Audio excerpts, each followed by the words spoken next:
Hello friends, मेरा नाम है रजत जायसवाल और आप देख रहे हैं स्टडी मोटिवेशन चैनल, जहां हम लोग एनसीईआरटी के बुक्स को कवर करते हैं। तो दोस्तों, फ़िलहाल हमारा एनसीईआरटी हिस्ट्री क्लास 11 का चैप्टर नंबर 1 चल रहा था, जिसे मैंने आधे पर छोड़ दिया था। आधे को ही मैंने 2 पार्ट में डिवाइड किया, क्योंकि वीडियो अपलोड नहीं हो रहा था, इसलिए बारी बारी मैंने उसको अपलोड किया है। आधे आधे घंटे का वीडियो होगा, वो एक भाग है। अब यहाँ से एक भाग हम लोग शुरू करेंगे, खंड दूसरा, जहाँ पे आधुनिक मानव, जहाँ से स्टार्टिंग, मतलब किस तरीके से उन्होंने अपने किसी चीज़ के हथियारों को बनाना स्टार्ट किया, या किस प्रकार से लकड़ियों का इस्तेमाल किया, या जो भी किया, यहाँ पे हम लोग जानेंगे। तो आधुनिक मानव के बारे में हम लोग इस खंड में जानेंगे। वो जो तो 2 पार्ट थे, वो हम लोगों ने ये जानने की कोशिश की कि इस मानव का उत्पत्ति कैसे हुआ और उन्हें कौन कौन से वर्ग में रखा गया, ठीक है, और उनके काल निर्धारण कैसे किए गए। तो वो सब पार्ट 1 और 2 में आप लोग देख लीजिएगा प्लीज़। और यहाँ से हम लोग खंड ख आधुनिक मानव शुरू करते हैं। चैप्टर 1 ही है, चैप्टर 1 है, लेकिन एक भाग मैंने रिकॉर्ड किया तो वो अपलोड नहीं हो रहा था, इसलिए उसे 2 भाग में अपलोड करना पड़ा। लेकिन अभी आधा भाग पूरा बचा हुआ है, इसे भी मैं 2 भाग में ही कर पाऊँगा। ओके दोस्तों, तो चलिए शुरू करते हैं। यहाँ पर एक प्रारंभिक समाज दिखा रहा है, ठीक है। ठीक है, फिर हम लोगों ने ये सब कर लिया था। मैं अभी डायरेक्ट वहीं पर आता हूँ, पेज नंबर 15 तक मैंने कर लिया था, ठीक है। ये हमारा खंड ख शुरू होता, मानव के क्रमिक विकास की कहानी, यानी आधुनिक मानव खंड ख। जैसा कि आप लोग देख रहे हैं, यहीं से हम लोगों को ये शुरू करना है। ओके, तो शुरुआत कहाँ से हो रहा है? शुरुआत हो रहा है आधुनिक मानव के प्राचीनतम जीवाश्म में। यहाँ पर देख रहे होंगे आप लोग, कहाँ पर? इथियोपिया, ओमो किबिस। कब मिला? इनके जीवाश्म कब मिले? 1,95,000 साल वर्ष से 1,60,000 साल वर्ष के पहले के बीच में, मतलब इन सब के बीच में आधुनिक मानव के जीवाश्म मिले हैं। दक्षिण अफ्रीका, बॉर्डर गुफा, केल्डर्स, क्लासिज नदी का मुहाना, ठीक है। इसमें 1,20,000 से 50,000 के बीच में प्राप्त हुआ है। मोरक्को, दर एस सुल्तान, जो 70,000 से 50,000। ये दर क्यों दिखा रहा है? गलती से लिख दिया होगा शायद। दर नहीं होना चाहिए, यहाँ पे सन होना चाहिए, ठीक है। इजराइल बोल रहा है, इजराइल कफ जे स्कूल, 1,00,000 से 80,000। ऑस्ट्रेलिया में मुंगो लेक, मुंगो झील के किनारे हमें मिला 45,000 से 35,000 वर्ष पूर्व में। और बोर्निया निया गुफा 40,000। और फ्रांस क्रोमैगन मैगनन 35,000, ठीक है। और उसके बाद लेस आइसिज, आप इसे देख लीजिएगा। बेसिकली हम लोग यहाँ से शुरू करते हैं कि आखिर कैसे क्या स्टार्ट हुआ। तो देखिए यहाँ पे कह रहा है, पहले दोस्तों मैं फिर से आपको बोल दूँ, जितने अभी अगर आप देख रहे हैं तो प्लीज़ पार्ट 1 और 2 देख लीजिए। ये पार्ट 3 रहेगा, और ये पार्ट 3 होगा, इसके बाद पार्ट 4 भी आएगा। ओके, तो आधे आधे घंटे का मैं अंतराल पे डालूंगा वीडियो। चलिए शुरू करते हैं।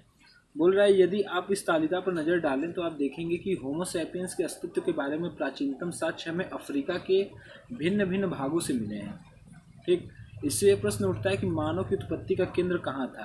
क्या यह केंद्र एक ही था अथवा बहुत से थे? तो दोस्तों, जैसे जैसे हम लोगों को जीवाश्म मिले हैं, तो ऐसा तो नहीं है कि एक ही जगह से प्राप्त हुआ है। जब भी प्राप्त हुआ है तो अलग अलग एरियाज से प्राप्त हुए हैं, ठीक है। तो क्वेश्चन ये उठता है कि एक्चुअली इनका केंद्र कहाँ था, यानी इनकी स्पष्ट रूप से उत्पत्ति किधर से हुई थी। वैसे तो मिला था हम लोगों को दक्षिण अफ्रीका में, ठीक है। हमें साक्ष्य हमें प्राप्त हुए अफ्रीका के भिन्न भिन्न भागों से मिले, लेकिन इस प्रश्न उठता है कि केंद्र कहाँ था। तो केंद्र कहाँ था, कैसे क्या हुआ, अब इसके बारे में हम लोग यहाँ पे चर्चा करने वाले हैं। तो देखिए, आधुनिक मानव का उद्भव कहाँ हुआ, इस प्रश्न पर इस प्रश्न पर बहुत वाद विवाद हुआ है, और इस विषय पर 2 मत प्रचलित हैं जो एक दूसरे से बिल्कुल विपरीत हैं। इनमें से पहला मत क्षेत्रीय निरंतरता मॉडल, ठीक है, कॉन्टिन्यूटी मॉडल को मानता है, जिसके अनुसार अनेक क्षेत्रों में अलग अलग मनुष्य की उत्पत्ति हुई, ठीक है। और दूसरा मत प्रतिस्थापन मॉडल, यानी रिप्लेसमेंट मॉडल का समर्थन करता है, जिसके मुताबिक मनुष्य का उद्भव एक ही स्थान अफ्रीका में हुआ। तो दोस्तों, यहाँ पे बताने की कोशिश कर रहा है कि इनकी उत्पत्ति कहाँ हुई। तो 2 मॉडल बता रहा है कि पहला जो था कॉन्टिन्यूटी मॉडल, जो निरंतरता मॉडल, यानी हर जगह उत्पत्ति हुई होगी या तो, और दूसरा जो है रिप्लेसमेंट समर्थन करता है, जो कि एक ही जगह हुआ था, यानी अफ्रीका में हुआ था, बाद में लोग अलग अलग फैल गए। ओके, फिर बोल रहा है यह तर्क वर्तमान मानव में दिखने वाले लक्षणों की क्षेत्रीय विविधताओं पर आधारित है कि मनुष्य एक ही स्थान पर पैदा हुआ। यानी लक्षणों से प्राप्त होता है कि मनुष्य जो था एक ही स्थानों पर एक ही केंद्रित स्थान पर ही उत्पत्ति हुई है, ऐसा माना जा रहा है अभी तक। ठीक। क्षेत्रीय निरंतर मॉडल के अनुसार भिन्न भिन्न प्रदेशों में रहने वाले होमो सैपियंस का आधुनिक मानव के रूप में विकास धीरे धीरे अलग अलग रफ्तार से हुआ और इसलिए आधुनिक मानव दुनिया के भिन्न भिन्न भागों में पहली मर्तबा अलग अलग स्वरूप में दिखाई दिया। यह तर्क आज के मनुष्यों के लक्षणों की विभिन्नताओं पर आधारित है। इस दृष्टिकोण के समर्थन में बोलने वालों के अनुसार ये उपर्युक्त असमानताएं एक ही क्षेत्र में पहले से रहते आए होमो इरेक्टस और होमो हाइडेलबर्गेस समुदायों में पाई जाने वाली भिन्नताओं के कारण है। तो दोस्तों यहाँ बेसिकली बताने की कोशिश कर रहा है कि जो क्षेत्रीय निरंतर मॉडल है, जो कॉन्टिन्यूटी मॉडल है, उसके अनुसार क्या था कि अलग अलग जगह पर मानव की उत्पत्ति हुई और अलग अलग मानव की उत्पत्ति के होने के नाते अलग अलग देश के या अलग अलग जगहों के हिसाब से उनकी जो क्रमिक विकास की रफ्तार थी कम या ज़्यादा थी। इसलिए आधुनिक मानव दुनिया के भिन्न भिन्न भागों में पहली मर्तबा अलग अलग स्वरूप के दिखाई देते हैं। ओके, यह तर्क आज के मनुष्यों के लक्षणों की विभिन्नताओं पर भी आधारित है। जैसा कि आप देखते हैं कि जो रेगिस्तान में पैदा हुए वो लोग, मतलब जो वेस्ट इंडीज़ में पैदा हुए उन लोग काले रहे होंगे, जैसा कि आज भी हैं, अश्वेत रहे। और जो क्या कहते हैं यूरोप में पैदा हुए होंगे उनके कलर श्वेत में है। तो इस तरीके से लोगों की उत्पत्ति अलग अलग हुई थी और उनका विकास भी धीरे धीरे या फिर कहीं तेज कहीं धीमा ऐसा हुआ था। किसके, कौन से मॉडल के अनुसार? क्षेत्रीय निरंतरता मॉडल के अनुसार। ओके, और इसमें क्या बताया गया है कि ये इनके अनुसार बताया गया है कि इस दृष्टिकोण के समर्थन में बोलने वाले के अनुसार उपयुक्त असमानताएं एक क्षेत्र में पहले से रहते हैं होमो इरेक्टस और होमो हाइडेलबर्गिस समुदायों में पाई जाने वाली भिन्नताओं के कारण है। होमो इरेक्टस, जैसा कि हम लोगों ने ऊपर बात किया था कि वो इस वर्ग में उन वानर को रखा जाता था जो सीधे खड़े होकर चलते थे, और हाइडेलबर्गेसिस वाले जो थे वो मतलब थोड़ा झुक कर चलते थे। ओके, तो इन लोग समुदाय पाए गए हैं उस टाइम के हिसाब से भिन्न भिन्न अवस्थाओं में। ठीक, और इनके वही कारण भी रहे। अब देखिए प्रतिस्थापन और क्षेत्रीय निरंतरता, अब दोनों को मिला दिया। प्रतिस्थापन मतलब एक ही जगह और क्षेत्रीय निरंतर मतलब अलग अलग जगह पर क्या कहते हैं, अलग अलग जगह पर एक साथ उत्पत्ति। अब बोल रहा प्रतिस्थापन मॉडल में कल्पना की गई कि मानव के सभी पुराने रूप चाहे वे कहीं भी थे बदल गए और उनका स्थान पूरी तरह आधुनिक मानव ने ले लिया। इस विचारधारा का समर्थन इस साक्ष्य से होता है कि आधुनिक मानव सर्वत्र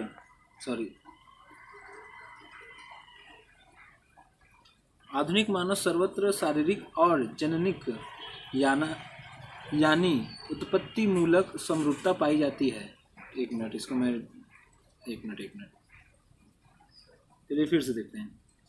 प्रतिस्थापन मॉडल में यह कल्पना की गई है कि मानव के सभी पुराने रूप चाहे वे कहीं भी थे बदल गए और उनका स्थान पूरी तरह आधुनिक मानव ने ले लिया। इस विचारधारा का समर्थन इस साक्ष्य से होता है कि आधुनिक मानव में सर्वत्र शारीरिक और जननिक यानी उत्पत्ति मूलक समरूपता पाई जाती है। ऐसे लोग यह तर्क देते हैं कि इनमें अत्यधिक समानता इसलिए पाई जाती है कि उनके पूर्वज एक ही क्षेत्र यानी अफ्रीका में उत्पन्न हुए थे और वहीं से अन्य स्थानों को गए।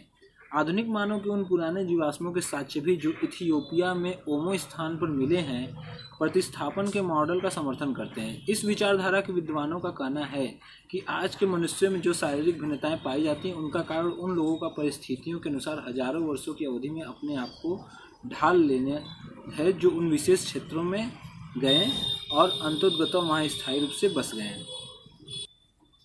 तो दोस्तों इसमें बस इतना आप समझ लीजिए। इसमें बताया जा रहा है कि जो प्रतिस्थापन मॉडल की जो कल्पना की गई है उसमें बस यही बताना चाह रहे हैं कि जो पहले के मनुष्य थे लेकिन उनका स्थान किसने ले लिया? आधुनिक मानव ने ले लिया। अब प्रतिस्थापन मॉडल के आधार पर ये बताया जा रहा है कि इनके में समानता इसलिए थी क्योंकि ये एक ही जगह पे उत्पन्न हुए। एक ही जगह उत्पन्न होने के नाते इनका जो रहन सहन या स्वभाव या मेल जोल जो भी था सब समान था। इसके बाद ये जहाँ भी गए ये सब जगह इनकी समानताएं मिलती जुलती रही। ओके, ये कहीं भी गए, किसी भी एरिया में या किसी भी नए देश में गए, वहाँ पर भी इनके जो विचारधारा या फिर जो इनके कार्यशैली या जीवन निर्वाह जैसी भी स्थिति रही होगी सब एक समान थी। ठीक है, इनमें जरा ही भिन्नता नहीं थी। और ऐसा भी माना जाता है क्योंकि अफ्रीका में लोग क्योंकि अफ्रीका की उत्पत्ति प्रतिस्थापन में क्या बताया गया कि अफ्रीका में एक ही जगह उत्पन्न हुए थे और अलग अलग देशों में फैल गए। तो अफ्रीका में जो उत्पत्ति हुई तो इनके पूर्वज भी, जो आधुनिक मानव है उनके पूर्वज भी उसी के जैसे रहे होंगे। तो यही रीजन है कि इनके में समानता पाई जाती है। ठीक है, बस यहाँ यही बताया गया है। फिर से आप देख लीजिए कि यहाँ बोल रहे हैं आज के मनुष्य में जो शारीरिक भिन्नताएं पाई जाती हैं उनका कारण उन लोगों का परिस्थितियों के अनुसार हजारों वर्षों की अवधि में अपने आप को ढाल लेना है। तो जो भिन्नता पाई जाती है, जैसे श्वेत अश्वेत का मैंने उदाहरण दिया था कि जो भिन्नता पाई जाती है वैसे तो है समान सब, लेकिन जो उनके रंग रूप में जो भिन्नता पाई जाती है या फिर रहन सहन में जो थोड़ी बहुत भिन्नता पाई जाती है वो किस लिए पाई जाती है, क्योंकि देश की या समय काल की परिस्थिति के अनुसार वे ढल जाते हैं। अब जैसे कोई वेस्ट इंडीज में रहता है, वहाँ पर क्या है गर्मी बहुत है, तो आप चाह कर भी वहाँ पर क्या करोगे, गर्मी के मारे आप सावले ही होगे, काले ही होगे, आप गोरे नहीं हो पाओगे। और जैसा कि आप लोग के सामने साक्ष्य प्रमाण भी है वेस्ट इंडीज को आप देख लीजिए। वहीं आप यूरोप साइड जाते हैं, यूरोप प्रदेश में, तो वहाँ पे आपको सभी देश के जितने भी व्यक्ति मिलेंगे आपको श्वेत मिलेंगे। तो ये क्या था, ये जो क्लाइमेट चेंजेस हैं, जो तापमान या फिर पारिस्थितिक स्थिति है, इसके अनुसार ही लोग वहाँ पे ढल गए, इसलिए थोड़ी बहुत भिन्नता देखने को मिलती है। तो इसमें ये कहने का अर्थ समझाने की कोशिश कर रहा है। ओके, चलिए अब देखते हैं आगे क्या कर रहा है। सॉरी, ये देखिए क्या बता रहा है। यहाँ ये दर्शाने की कोशिश कर रहा है कि किस प्रकार प्रतिस्थापन मॉडल में यूरोप, अफ्रीका और एशिया जो है यहाँ पर इनकी उत्पत्ति हुई और यहीं पर ये रह गए। और उसके बाद क्षेत्रीय निरंतरता मॉडल में क्या था कि यूरोप और अफ्रीका, एशिया में ये लोग जैसे उत्पत्ति हुई ये फैलते चले गए और जगह जगह मतलब भ्रमण करते हुए अलग अलग एरियाज़ में पहुँचे और अपने अलग अलग स्थान निर्धारित किए, जैसे कि उनके अब साक्ष्य मिलते हैं क्षेत्रीय निरंतरता मॉडल के अनुसार। ओके, अब देखिए क्या करें, आदिकालीन मानव भोजन प्राप्त करने के तरीके। जैसा कि हम सभी जानते हैं कि आदिकालीन मानव के भोजन प्राप्त करने के जो तरीके थे वो बेसिकली कह सकते हैं कि संग्रहण का तरीका था, शिकार करना, ठीक है, और कंदमूल फल इकट्ठा करना, या फिर जो जानवर मर गए हैं उनके मांस को खरोच कर खाना, या फिर अंडे वगैरह खाना। तो ये सब उनके भोजन प्राप्त करने के तरीके थे। तो अब हम लोग देख लेते हैं कि एक्चुअली क्या तरीके हैं। इसमें भी मेरे हिसाब से वही बताने की कोशिश करेगा। देखिए करा है, अब तक हम आदि मानव के अस्थि पंजर के अवशेषों से संबंधित साक्ष्य पर विचार करते रहे हैं और यह देखते रहे हैं कि महाद्वीपों के आर पार लोगों के आवागमन के इतिहास को पुनर्निर्मित करने के लिए इन अवशेषों का उपयोग किस प्रकार किया गया है। लेकिन इन सब के अलावा मानव जीवन के रोजमर्रा के साधारण पहलुओं पर विचार करना भी उतना ही आवश्यक है। तो आइए देखें कि इनका अध्ययन कैसे किया जा सकता है। तो आइए देखिए, आदिकालीन मानव कई तरीके से अपना भोजन जुटाते थे, जैसे संग्रहण, शिकार, अपमार्जन और मछली पकड़ना। संग्रहण की क्रिया में पेड़ पौधे से मिलने वाले खाद्य पदार्थों जैसे बीज, गुठलियाँ, बेर, फल, कंदमूल इकट्ठा करना शामिल है। संग्रहण के बारे में तो केवल अनुमान ही लगाया जा सकता है, क्योंकि इस संबंध में प्रत्यक्ष साक्ष्य बहुत कम मिलता है। हमें हड्डियों के जीवाश्म तो बहुत मिल जाते हैं, पर पौधों के जीवाश्म तो दुर्लभ ही हैं। पौधों से भोजन जुटाने के बारे में सूचना प्राप्त करने का एक तरीका दुर्घटना या संयोगवश जले हुए पौधों से प्राप्त अवशेषों का अध्ययन है। इस प्रक्रिया में कार्बनीकरण हो जाता है और इस रूप में जैविक पदार्थ लंबे अरसे तक सुरक्षित रह सकते हैं। लेकिन अभी तक पुरातत्वविदों को उतने पुराने जमाने के संबंध में कार्बनीकृत बीजों के साक्ष्य नहीं मिले हैं। हाल के वर्षों में शिकार शब्द विद्वानों के लिए चर्चा का विषय बना रहा है। अब अधिकाधिक रूप से सुझाव दिया जाने लगा है कि आदिकालीन होमिनिड अपमार्जन या रसदखोरी स्क्रैवेंजिंग फार्गनिंग के द्वारा उन जानवरों की लाशों से मांस, मज्जा खुरच कर निकालने लगे जो जानवर अपने आप मर जाते या किन्हीं अन्य हिंसक जानवरों द्वारा मार दिए जाते थे। यह भी इतना ही संभव है कि पूर्व होमिनिड छोटे स्तनपायी जानवरों, चूहे, छछूंदर जैसे पतंगों, पक्षियों, सरीसृपों और यहाँ तक कि कीड़े मकोड़ों खाते थे। तो दोस्तों इस हेडिंग में, इस हेडलाइन या फिर एक कह सकते हैं इस पैराग्राफ में यही बताने की कोशिश किया कि वो लोग कैसे अपने खानों को, मतलब खाने के तरीके को या भोजन को इकट्ठा करते थे। तो इसमें सबसे पहले आता है कि संग्रहण करना। जैसे वो अगर पेड़ पौधे से कोई सामान इकट्ठा करते थे उसे क्या करते थे, संग्रहित करके रखते थे। संग्रहित करते थे और उसे बाद में भी खा सकते थे। दूसरा चीज़ था कि वो शिकार करते थे, दूसरे जानवरों को मारना, ठीक है। और लास्ट में ये भी बताया गया है कि वो जैसे कोई जानवर बड़े जानवरों द्वारा मार दिए जाते थे तो वो बचे रहते थे, तो उनको भी वो खा लेते थे। कौन खा लेते थे? जो उस समय आदिकाल के मानव थे, तो उनको खरूच कर या किसी भी तरीके से उनके मांस को निकाल कर खाते थे। और साथ ही साथ वे उनके किसी पक्षी के अंडे या अन्य वगैरह चीज़ें भी खाते थे। ओके, शिकार शायद बाद में शुरू हुआ, लगभग 5 लाख साल पहले। योजनाबद्ध तरीके से सोच समझकर बड़े स्तनपायी जानवरों का शिकार और उनका वध करने का सबसे पुराना स्पष्ट साक्ष्य 2 स्थलों से मिलता है। वे हैं दक्षिणी इंग्लैंड में ब्रॉक्स ग्रोव से 5 लाख साल पहले का, और जर्मनी में सोनिंजन से 4 लाख साल पहले का। मानचित्र 2 देखिए। मछली पकड़ना भी भोजन प्राप्त करने का एक महत्वपूर्ण तरीका था, जैसा कि अनेक खोज स्थलों से मछली की हड्डियां मिलने से पता चलता है। लगभग 35,000 वर्ष पूर्व मानव के योजनाबद्ध तरीके से शिकार करने का साक्ष्य कुछ यूरोपीय खोज स्थलों से मिलता है। ऐसा प्रतीत होता है कि पूर्व मानव ने कुछ ऐसे स्थल जैसे कि नदी के पास दोलनी, वेस्टोनाइस, तो देखिए इसमें क्या करा है यहाँ से हम लोग कि जो शिकार शुरू हुआ वो लगभग 5 लाख वर्ष पहले से स्टार्ट हुआ। क्योंकि शिकार करने के लिए दोस्तों देखो प्लान बनाना पड़ता है। अब प्लान तभी आप बना पाओगे जब आपका मस्तिष्क विकसित हो चुका रहेगा तब। जैसे कि आप किसी चीज़ की तैयारी करते हैं या कोई भी एग्ज़ाम कंपटीशन तैयारी करते हैं, तो आप क्या करते हैं 1-2 साल के लिए तैयारी करते हैं, उसके बाद आप कंपटीशन में बैठते हैं, ठीक है। तो उसी प्रकार आप किस प्रकार आप अपने ऊपर लेकर देखिए कि आप ऐसा कैसे कर पाते हैं। आप अपने दिमाग को विकसित करते हैं उस चीज़ के लिए, आप अपने दिमाग को उस चीज़ के लिए तैयार करते हैं। तो सेम चीज़ थी उस टाइम के जो आदिकाल मानव थे, वो भी अपने हिसाब से अपने दिमाग को उस तरीके से ढाल पाएँ कि वो इस तरीके से नियोजन कर सकें और शिकार कर सकें, ठीक है। तो इसमें सबसे जो पुराना साक्ष्य मिला है वो 2 स्थल से मिला। इसमें बताया गया है कि दक्षिण इंग्लैंड ब्रॉक्स ग्रोव जो कि 5 लाख साल पहले का था, और जर्मनी में सोनिंजन जो 4 लाख साल पहले का साक्ष्य मिला है, ठीक है। मछली पकड़ना भी भोजन के में शामिल था, जैसा वो आम बात है। और हम लोग हड़प्पा सभ्यता में भी देखते हैं तो मछली का एक तरीके से कह सकते हैं कि प्रसिद्ध भोजन रहा है प्राचीन काल के लोगों का। ओके, अब बोल रहा है 35,000 वर्ष पूर्व मानव के योजनाबद्ध तरीके से शिकार करने का साक्ष्य कुछ यूरोपीय खोज स्थलों से मिलता है, ठीक। ऐसा प्रतीत होता है कि पूर्व मानव ने कुछ ऐसे स्थल जैसे कि नदी के पास दोलनी वेस्टोनाइस, ठीक है। अब दोलनी वेस्टोनाइस ये यहाँ पर शो कर रहा है मैप में, ये एरिया दोलनी वेस्टोनाइस, ठीक। यहाँ पे क्या नदी है, देख सकते हैं नदी गई हुई है, तो ये नदी के किनारे पर, ठीक।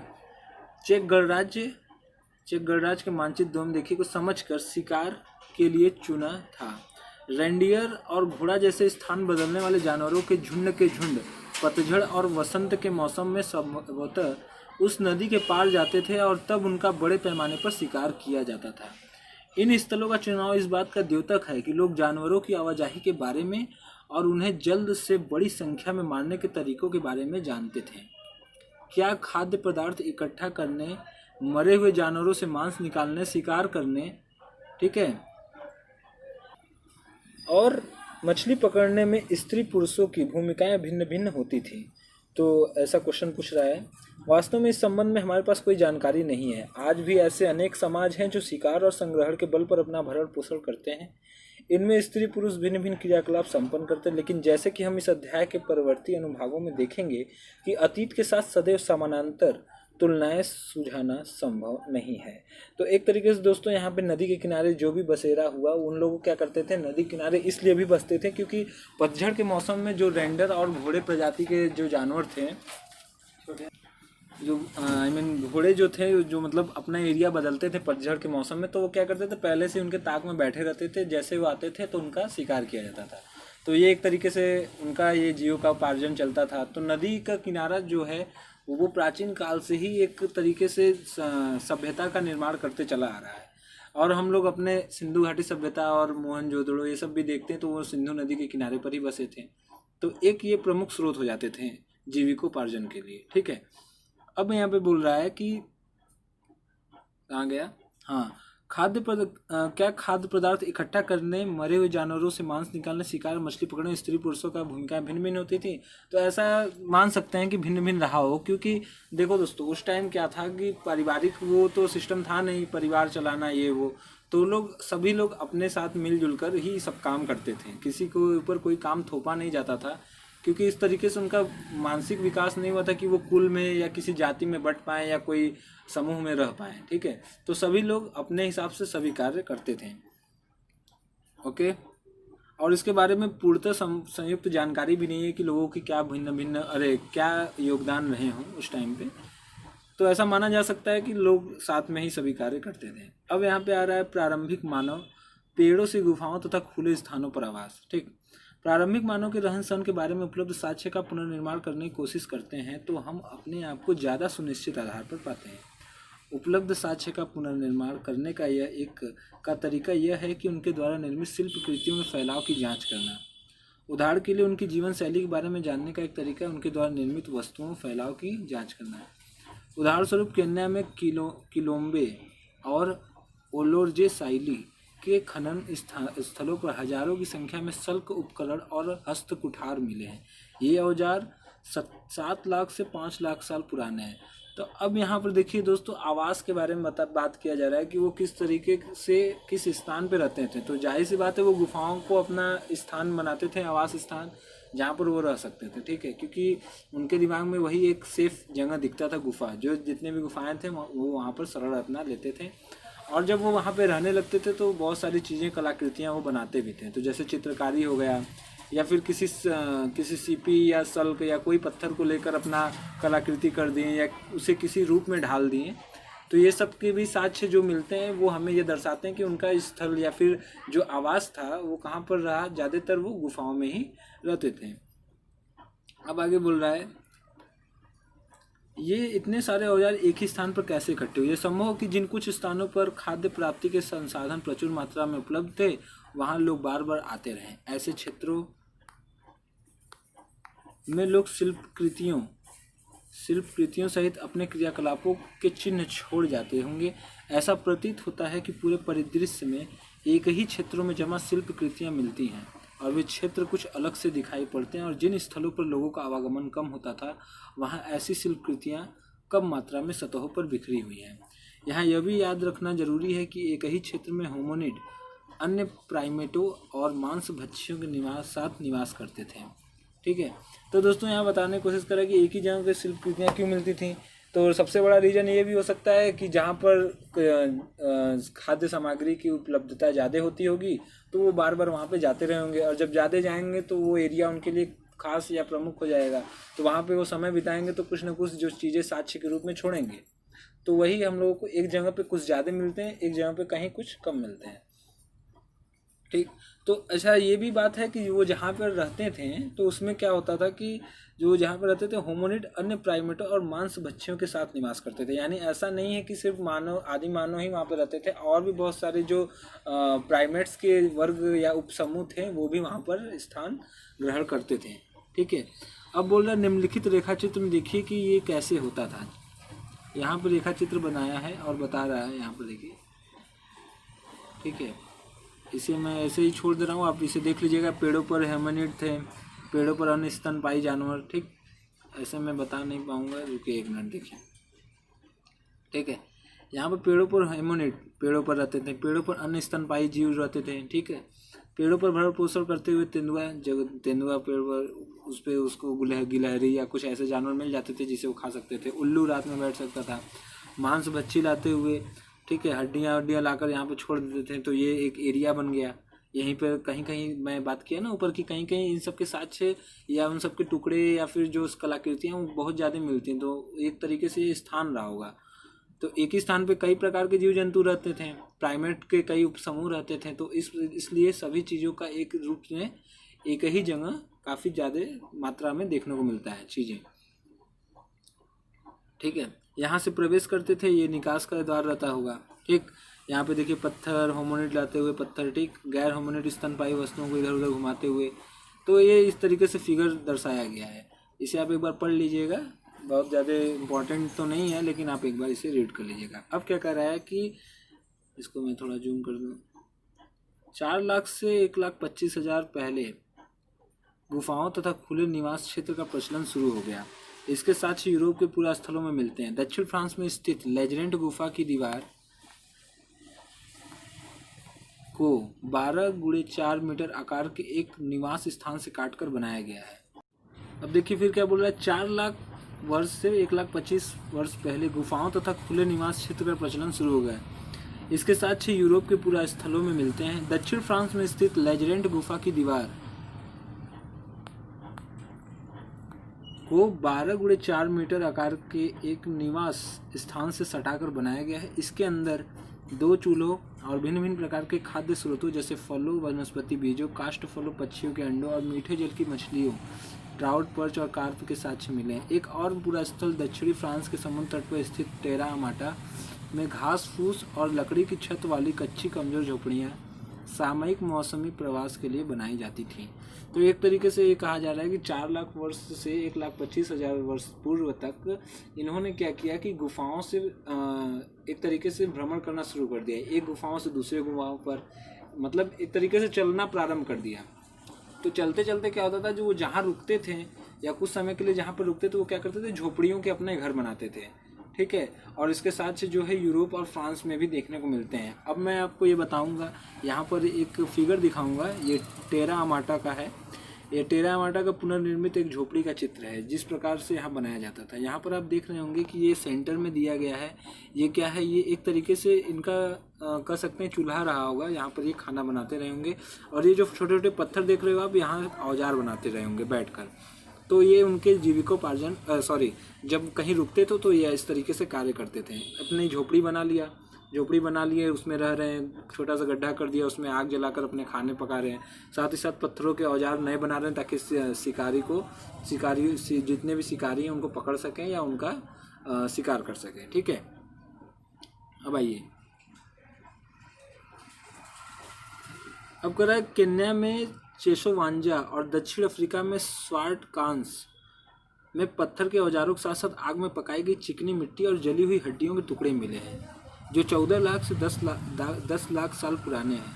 क्या ये चीज़ें प्राकृतिक रूप से झाड़ियों में लगी आग या ज्वालामुखी से उत्पन्न अग्नि से जलने का परिणाम है, अथवा क्या ये एक सुनियोजित सुनियंत्रित ढंग से लगाई गई आग में पकाकर बनाई गई थी? हम इसके बारे में सटीक रूप से नहीं जानते। ठीक है, तो कुछ साक्ष्य मिले हैं जो 14 लाख से 10 लाख वर्ष पूर्व मिले थे। तो ऐसा ही माना जा रहा है कि क्या पता ज्वालामुखी वहाँ फटा हो तो उनका जो लावा रहा हो उसकी वजह से कोई जानवर जल गया हो तो उसकी हड्डियों के अवशेष बचे हों, या फिर ये हो सकता है कि कोई मतलब आदिकाल का मानव रहा हो जो किसी जानवर को मार के उसको हड्डियों को मतलब उसके मांस को पकाया हो और हड्डियों को खाकर छोड़ दिया हो, ऐसा भी हो सकता है। तो लेकिन इसके बाद अभी स्पष्ट रूप से कुछ बातें नहीं बताई गई हैं। दूसरी ओर चूल्हे आग के नियंत्रित प्रयोग के द्योतक हैं। इसके कई फायदे हैं। नियंत्रित आग का प्रयोग गुफाओं के अंदर प्रकाश और उष्णता मिलने में मददगार होता था और इससे भोजन भी पकाया जा सकता था। इसके अलावा लकड़ी को कठोर करने में आग का इस्तेमाल होता था, जैसे कि भाले की नोक बनाने में, सल्क निकाल कर औजार बनाने में भी उष्णता उपयोगी होती थी। साथ ही इसका उपयोग खतरनाक जानवरों को भगाने में किया जाता था। तो यहाँ पर आग की विशेषता और उसकी उपयोगिता बताने की कोशिश कर रहा है कि किस प्रकार से आग के माध्यम से वो लोग अपने जो गुफा बनाते थे या जो झाड़ियों का वो जो झोपड़ी बनाते थे उसमें रोशनी के लिए आग जलाते थे और उसी आग से अपना खाना भी पका सकते थे और उस आग से अपने भालों को तेज कर सकते थे। तो ऐसे बहुत सारे उनके काम आसान हो जाते थे आग के माध्यम से। आगे हम लोग देखते हैं प्रारंभिक मानव औजारों का निर्माण किस प्रकार करता है। तो यहाँ पे बता रहा है, सर्वप्रथम ये याद रखना उपयोगी होगा कि औजारों का इस्तेमाल और औजार बनाने की क्रिया मानव तक ही सीमित नहीं है। पक्षी भी कुछ ऐसी चीज़ें बनाने के लिए जाने जाते हैं जो उन्हें भोजन प्राप्त करने, अपने आप को स्वच्छ एवं स्वस्थ रखने और सामाजिक संघर्ष में सहायता देने के लिए उपयोगी होती है। इसी प्रकार कुछ चिंपैंजी भी अपने भरण पोषण के लिए जो औजार इस्तेमाल करते हैं उन्हें वह स्वयं बनाते हैं। तो जाहिर सी बात है दोस्तों, जिस प्रकार आदि मानव ने औजार बनाना स्टार्ट किया शिकार करने के लिए, तो उसी प्रकार कुछ पक्षी भी रहते हैं जो अपने हिसाब से अपने शिकार को पकड़ने के लिए कुछ न कुछ औजार तैयार करते हैं या कोई जाल बिछाते हैं। और उसी तरीके से चिंपैंजी भी जो होते हैं वो अपने भरण पोषण के लिए कुछ न कुछ औजार का इस्तेमाल करते हैं। हालांकि मनुष्य में औजार बनाने के लिए कुछ विशेषताएं हैं जो वानरों में नहीं पाई जाती हैं। जैसा कि हमने पृष्ठ 11 पर देखा है कि कुछ विशेष प्रकार के शारीरिक और संभवतः स्नायु तंत्रीय अनुकूलों के कारण हाथ का कुशलतापूर्वक प्रयोग संभव हुआ और इस कार्य में शायद मनुष्यों के जीवन में औजारों की महत्वपूर्ण भूमिका रही हो। इसके अलावा मानव जीव जिस प्रकार औजार बनाते और उनका प्रयोग करते उसमें अधिक स्मरण शक्ति, जटिल संगठनात्मक कौशल की आवश्यकता होती है और वानरों में इन दोनों विशेषताओं का अभाव रहा है। पत्थर के औजार बनाने और उनका इस्तेमाल किए जाने का सबसे प्राचीन साक्ष्य इथियोपिया और केन्या के पूरा स्थलों से प्राप्त होता है। यह संभव है कि ऑस्ट्रेलोपिथिकस ने सबसे पहले पत्थर के औजार बनाए थे। ठीक है दोस्तों, तो ये क्वेश्चन बन जाता है आपका, सबसे पहले पत्थर के औजार कौन बनाया था? तो ऐसा माना जा रहा है, ऐसा संभव है कि सबसे पहले ऑस्ट्रेलोपिथिकस ने, जो ऑस्ट्रेलोपिथिकस उपसमूह के जो आदि मानव थे, उन्होंने सबसे पहले औजार बनाना स्टार्ट किया। अन्य क्रियाकलापों की तरह औजार बनाने के बारे में हम यह नहीं जानते कि यह काम पुरुषों या स्त्रियों अथवा दोनों द्वारा मिलकर किया जाता था। यह संभव है कि पत्थर के औजार बनाने वाले स्त्री पुरुष दोनों ही होते थे। संभव है कि स्त्रियां अपने और अपने बच्चों के भोजन प्राप्त करने के लिए कुछ खास औजार बनाती और इस्तेमाल करती रही होंगी। तो ये आप समझ रहे होंगे, मुझे इसमें एक्सप्लेन करने की कोई आवश्यकता नहीं है। आगे हम लोग बढ़ते हैं। इसमें बढ़ रहा है लगभग 35,000 वर्ष पहले जानवरों को मारने के तरीकों में सुधार हुआ। इस बात का प्रमाण यह है कि फेंक कर मारने वाले भालू तथा तीर कमान जैसे नए किस्म के औजार बनाए जाने लगे। मांस को साफ किया जाने लगा, उसमें से हड्डियां निकाल दी जाती थी और फिर उसे सुखाकर हल्का सेकते हुए सुरक्षित रख लिया जाता था। इस प्रकार सुरक्षित रखे खाद्य को बाद में खाया जा सकता था। कुछ और भी परिवर्तन आए, जैसे समूरदार जानवरों को पकड़ा जाना, उनके रोएदार खाल का कपड़े की तरह प्रयोग और सिलने के लिए सुई का आविष्कार होना। सिले हुए कपड़ों का सबसे पहला साक्ष्य लगभग 21,000 वर्ष पुराना है। छेनी या रुखानी जैसे छोटे छोटे औजार बनाने के लिए तकनीक शुरू हो गई। इन नुकीले ब्लेडों से हड्डी, सींग, हाथी दांत या लकड़ी पर नक्काशी करना या कुदेरना अब संभव हो गया था। तो देख रहे हो दोस्तों, कैसे कैसे आदि मानव का ये जो दिमाग है विकसित होते जा रहा है। पहले वो लोग क्या करते थे, आग से खाना पका कर खा लेते थे।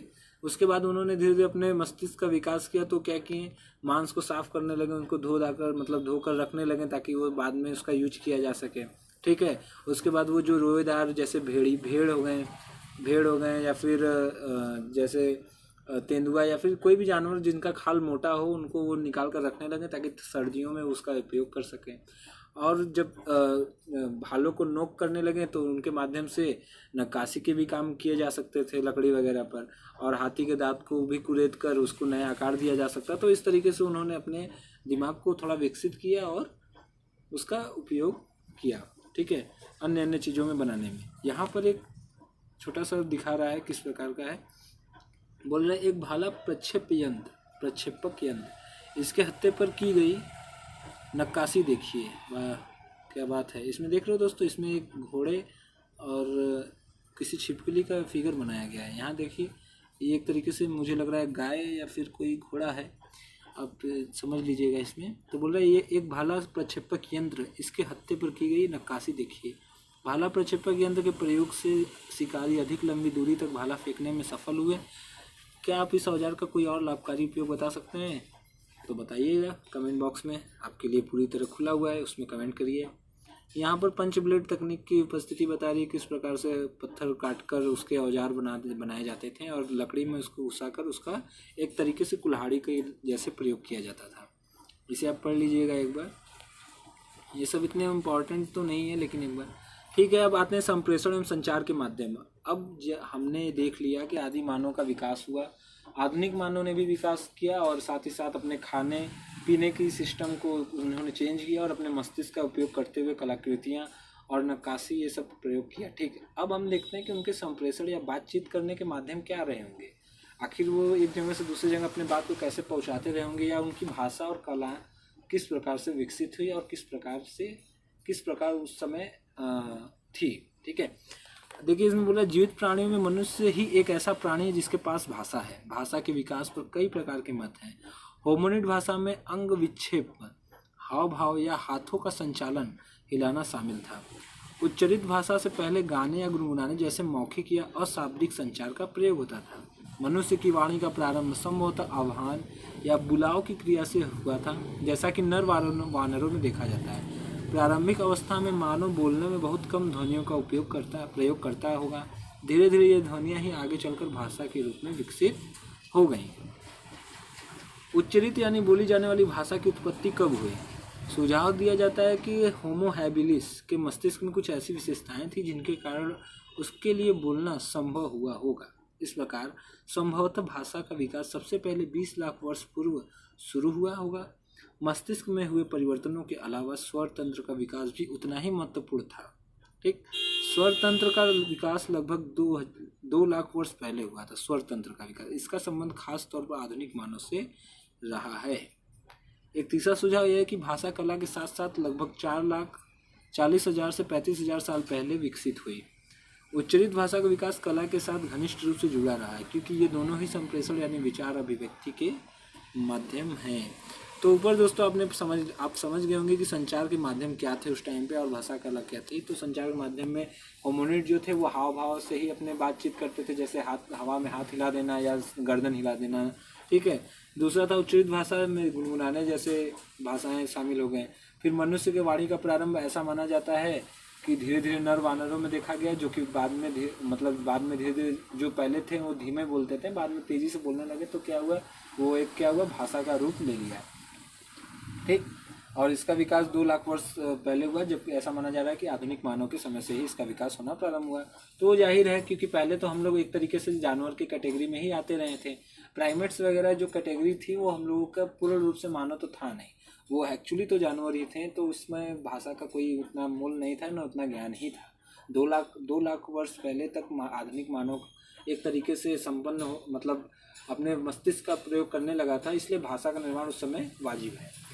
अब देखते हैं यहाँ पे अल्टामीरा के गुफा चित्र है। यहाँ गुफा चित्र के बारे में दिखा रहा है, एक याक जैसा ये चित्र है, इसे आप पढ़ लीजिएगा। एक हिस्ट्री जो विशेषज्ञ या इतिहासज्ञ रहे होंगे उन्होंने अपने कहानी का वर्णन किया है कि वो किस प्रकार एक गुफा में थे और वो मतलब उत्खनन या ऐसा कोई चीज़ सर्च कर रहे थे।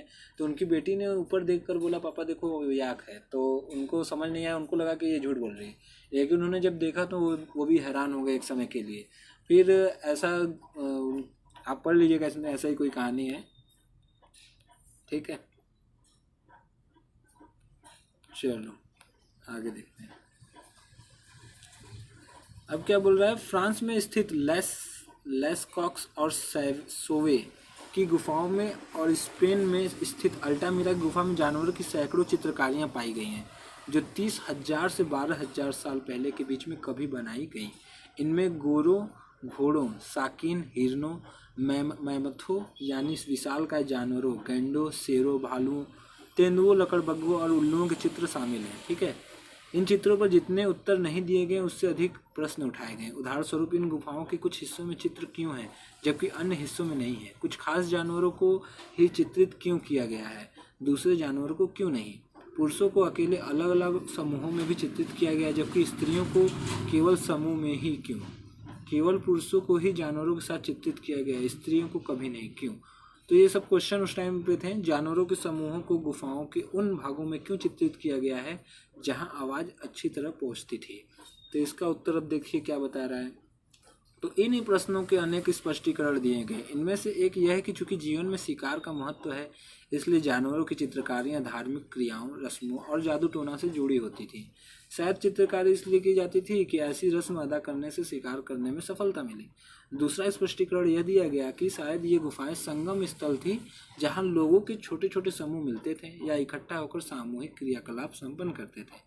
हो सकता है वहां से ये समूह मिलकर शिकार की योजना बनाते हों अथवा शिकार के तरीकों व तकनीकों पर एक दूसरे से चर्चा करते हों, और ये चित्रकारियाँ आगे आने वाली पीढ़ियों को इन तकनीकों की जानकारी देने के लिए उकेरी गई हों। तो दोस्तों मुझे नहीं लगता कि इसमें कुछ एक्सप्लेन करने जैसा है। आप खुद समझ गए होंगे कि ऐसे क्यों हुआ और क्यों ऐसा हुआ। जितने भी क्वेश्चन ऊपर पढ़े गए थे और उसमें आपको उदाहरण के रूप में और साक्ष्य के रूप में समझा दिया गया है कि ऐसा ऐसा क्यों था, तो ऐसा ऐसा शायद हो सकता है। फिर बोल रहा है आदिकालीन समाजों के बारे में ऊपर जो विवरण दिया गया वो अधिकतर पुरातात्विक साक्ष्य पर आधारित है। जाहिर है कि अब भी उनके बारे में जानने के लिए बहुत कुछ बचा है। जैसा कि इस अध्याय के प्रारंभ में कहा गया था, शिकार करने वाले और खाद्य सामग्री तलाशने और बटोरने वाले समाज आज भी मौजूद हैं। क्या आज के शिकारी संग्राहकों के जीवन के पुराने समाजों के बारे में कुछ जाना सीखा जा सकता है? इसी प्रश्न पर हम अगले अनुभाग में चर्चा करेंगे। तो दोस्तों अभी तक हम लोगों ने पढ़ते आया कि किस प्रकार उनके संचारिक व्यवस्था रही होगी। तो गुफाओं में जो चित्रकारी या कला थी, तो ऐसा देखकर लगता है कि क्यों पुरुषों को अलग चित्रकारी किया गया, महिलाओं को समूहों में किया गया, या फिर किसी खास जानवर का क्यों चित्र बनाया गया, किसी जानवर का नहीं बनाया गया। ऐसे बहुत सारे क्वेश्चन थे, तो उसके तार्किक अर्थ भी निकाले गए हैं। ठीक है, तो अभी के जो आधुनिक मानव या फिर अभी वर्तमान के जो आदिवासी हैं, जो क्या कहते हैं, जो शिकारी करते हैं या फिर शिकार तलाशते हैं और उनका शिकार करते हैं, तो क्या वो वही नीति अपनाते हैं जो प्राचीन काल में अपनाया जाता था या नहीं? तो इसका उत्तर आगे बताएगा, देखिए क्या कहता है। अब आइए देखते हैं, अफ्रीका में शिकारी संग्राहकों के साथ प्रारंभिक संपर्क। अफ्रीका के कालाहारी रेगिस्तान में रहने वाले कुंग सैन नाम के एक शिकारी संग्राहक समाज के साथ 1870 में एक अफ्रीकी पशुचारक समूह के एक सदस्य का पहली बार संपर्क हुआ। उस व्यक्ति ने इस मुलाकात के बारे में निम्नलिखित विवरण दिया। सर्वप्रथम जब हम इस इलाके में आए तो हमने देखा कि वहाँ बालू की सतह पर अजीब किस्म के पैरों के निशान बने हुए थे। हमने आश्चर्यचकित होकर सोचा कि ये लोग कैसे होंगे। ये लोग हमसे बहुत घबराते थे और जब कभी हम उनके पास जाते तो ये भागकर कहीं छिप जाते थे। हमें उनके गांव मिले, लेकिन उन्हें हमेशा सुनसान पाया, क्योंकि जब कभी वे अजनबी लोगों को देखते थे तो इधर उधर भागकर झाड़ियों में छिप जाते थे। हमने मन ही मन कहा, अरे यह तो अच्छी बात है, ये लोग हमसे डरते हैं, वे कमज़ोर हैं और हम आसानी से उन पर शासन कर सकते हैं। इस तरह हमने उन पर अपना शासन स्थापित किया। उसमें कोई झगड़ा या खून खराबा नहीं हुआ। तो एक तरीके से देखा जाए तो ये औपनिवेशिक काल की बातों का वर्णन किया जा रहा है कि उस टाइम पे क्या था, कालाहारी जगह पर दक्षिण अफ्रीका में जो स्थान है वहाँ पर आदिवासी या फिर शिकारी समूह रहते रहे होंगे। तो ये जो औपनिवेशिक काल बैठाने गए तो ये लोग एक्चुअली यूरोप से थे, तो और यूरोप काफ़ी टाइम पहले ही सभ्य हो चुका था। तो ये लोग जब वहाँ गए तो ये उनको देखकर डर गए कि अरे यार ये लोग कौन, मतलब शिकारी जो थे या फिर आदिकाल के मानव जो थे वो डर गए। उनको लगा कि अरे यार ये लोग कौन आ गए, तो वो डर गए। तो उनके लिए औपनिवेश शासन करना आसान हो गया और कोई खून खराबा भी नहीं होगा। विषय 8 और 10 में शिकारी संग्राहकों के साथ हुए मुकाबलों के बारे में और अधिक जानकारी प्राप्त करेंगे। तो 8 और 10 अभी तो टाइम है आने में, फिलहाल पहले चैप्टर पे ही हम लोग फोकस करते हैं। चलिए आगे बढ़ते हैं।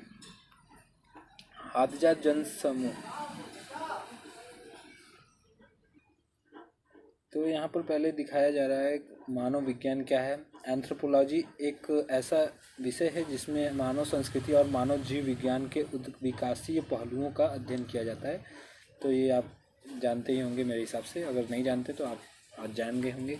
चलिए हम लोग यहाँ देखते हैं हाथजा जनसमूह। हाथजा जनसमूह एक समूह रहा होगा और उसकी बारे में वर्णन या उसकी कहानी बताई गई है। मैं इसे नहीं पढ़ूंगा आप, क्योंकि ये किसी काम का नहीं है आपके एग्जाम के लिए पॉइंट ऑफ व्यू से, लेकिन आप इसे समझ लीजिए कि ऐसे भी जनसमूह थे जिनके साथ क्या क्या कुछ व्यवहार हुए और वो लोग कैसे अपने जीवन को निर्वाह या बसर करते थे, किस प्रकार अपने शिकार करते थे, किस प्रकार अपने खाद्य सामग्री को इकट्ठा करते थे, कौन कौन से जानवरों को पालते थे। तो वो आप इसमें पढ़ सकते हैं। तो मैं इसको यहाँ से साइड से स्क्रॉल कर दे रहा हूँ। अब धीरे धीरे मैं स्क्रॉल करता हूँ, आप पढ़ लीजिएगा इसको, ठीक है।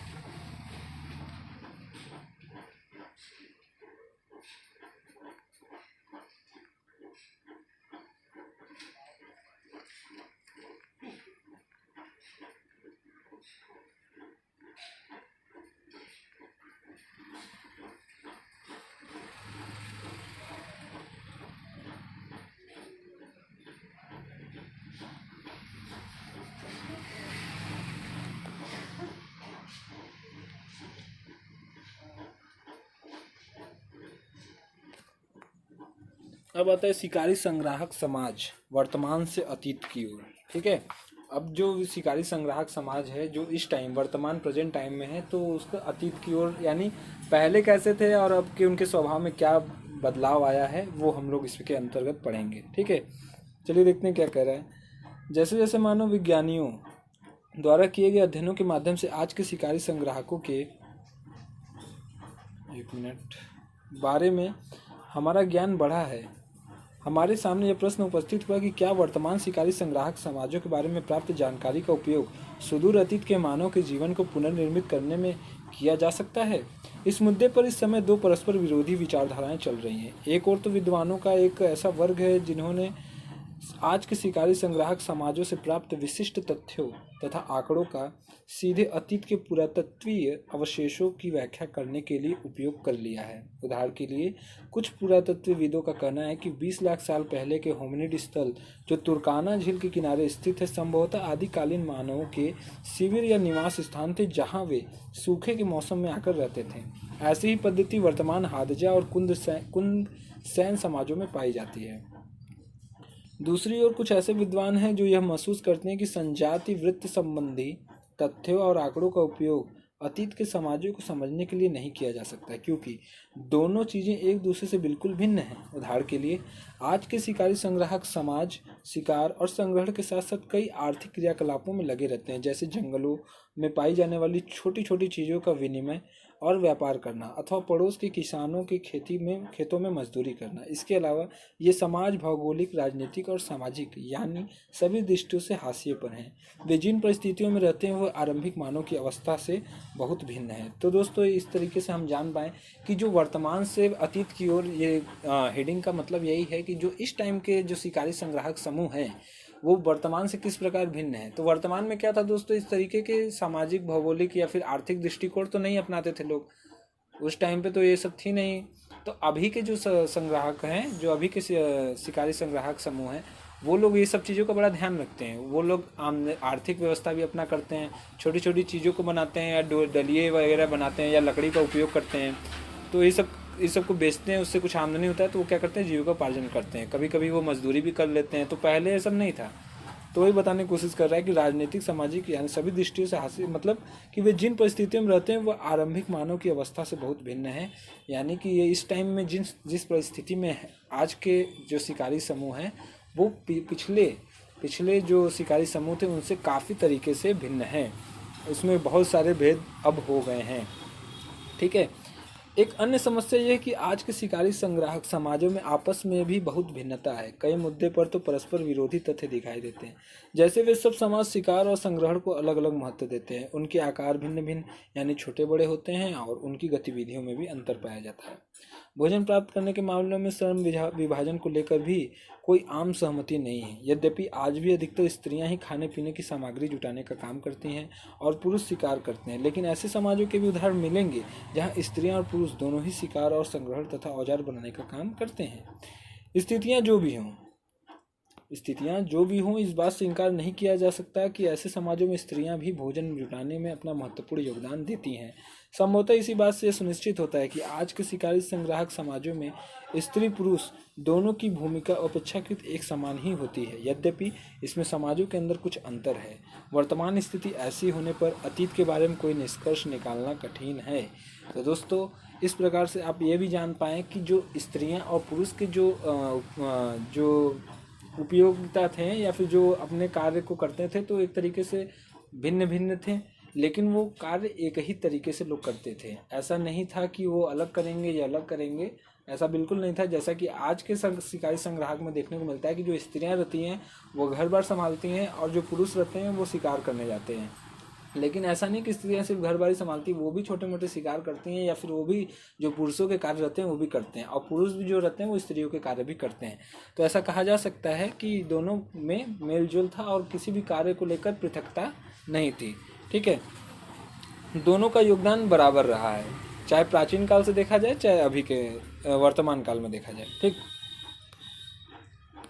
उपसंहार में क्या बोल रहा है, देखिए।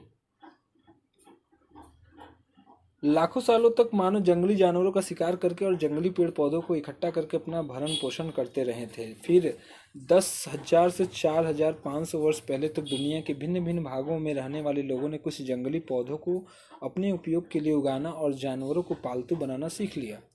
इसके फलस्वरूप खेती और पशुचारण कार्य उनकी जीवन पद्धति का अंग बन गया। इधर उधर बिखरे हुए खाद्य पदार्थों को बटोर कर रखाने की बजाय उन्हें खेती के जरिए स्वयं उपजाकर प्राप्त करना मानव इतिहास की एक युगांतरकारी घटना है। मगर उस समय परिवर्तन क्यों आया?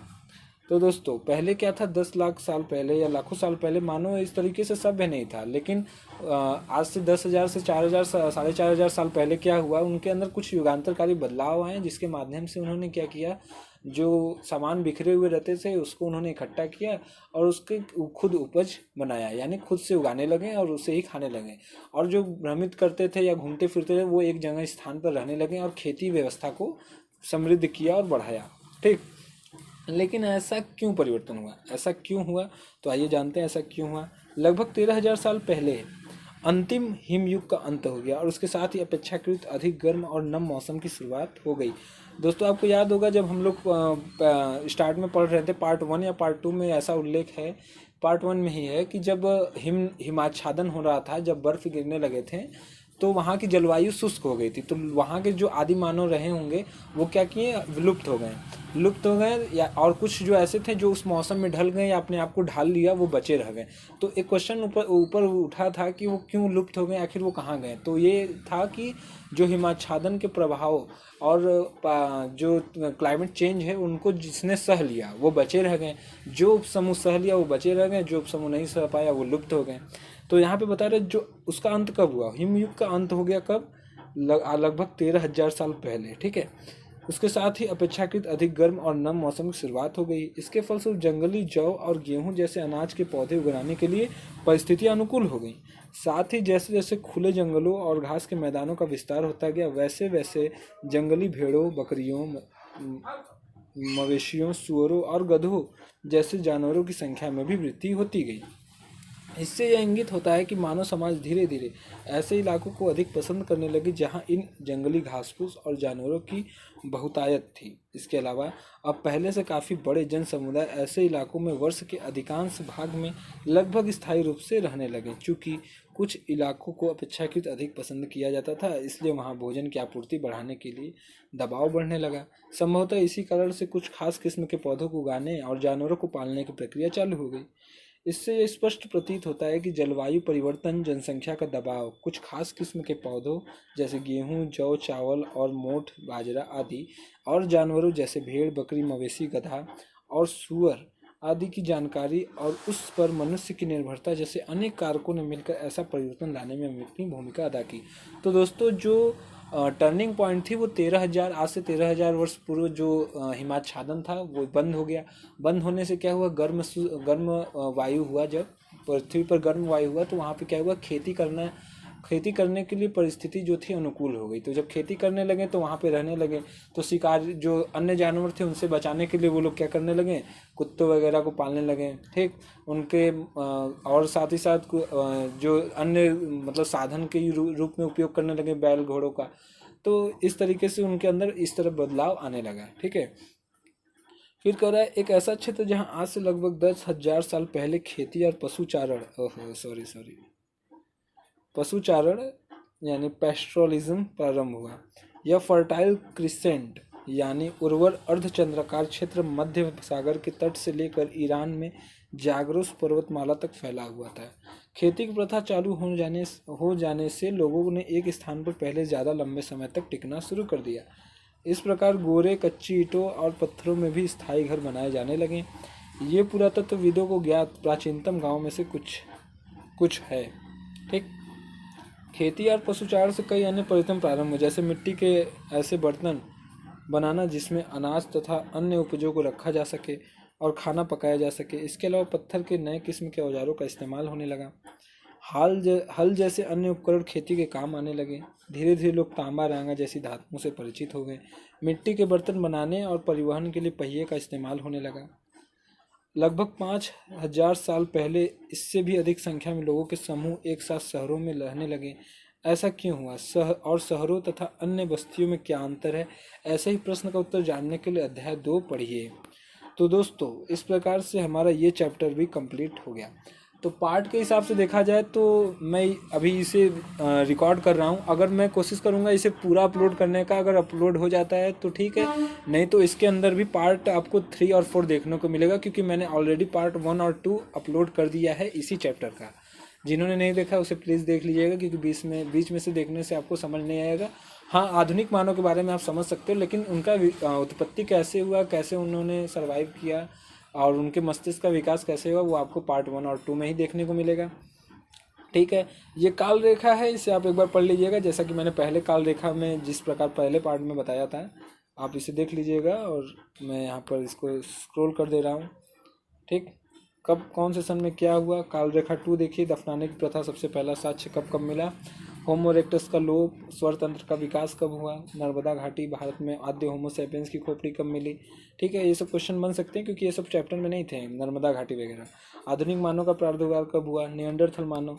ठीक है, सिलाई वाली सुई का आविष्कार कब हुआ, 21,000 वर्ष पहले आज से।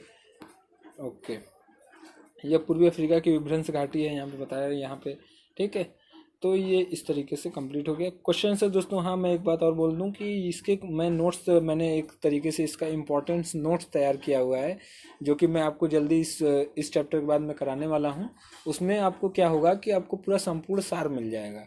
आपको पूरा चैप्टर देखने की आवश्यकता, मतलब एक बार आप इसे देख लो, लेकिन जब आप उसे देख लोगे तो आपका चैप्टर एकदम क्लियर कट हो जाएगा, आपको फिर उसके बाद कुछ पढ़ने की ज़रूरत नहीं होगी। और साथ ही साथ मैं एक वीडियो, नेक्स्ट अलग वीडियो बनाऊंगा सेपरेट, जिसमें इसके क्वेश्चन आंसर करवाए रहे, मतलब क्वेश्चन आंसर रहेंगे जो मैंने अपने खुद से तैयार किए हैं और आंसर भी मेरे रहेंगे। आप उसे देखिएगा, आपको पूरे क्वेश्चन आंसर पढ़ने से आपको बहुत सारे आंसर मिल जाएंगे जो यूपीएससी जैसे कोई एग्ज़ाम में लिखने के लिए बहुत काम आते हैं। ठीक है, तो उसी टाइप से मैंने उसको तैयार भी किया है। तो जल्दी मिलते हैं नेक्स्ट वीडियो में, तब तक के लिए आप मेरे चैनल को सब्सक्राइब करिए, लाइक करिए और कमेंट करिए। दोस्तों के साथ शेयर जरूर करिए, जिनके पास बुक्स नहीं है वो भी, ताकि पढ़ पाएँ। और बढ़ेगा इंडिया तभी तो बढ़ेगा इंडिया, जैसा कि आप सभी जानते हैं। तो प्लीज़ लाइक, शेयर और सब्सक्राइब जरूर करके जाना दोस्तों, बहुत मेहनत लगती है यार वीडियो बनाने में, और उम्मीद है कि आपको ये पसंद आया होगा। चलिए मिलते हैं, तब तक के लिए जय हिंद, जय भारत।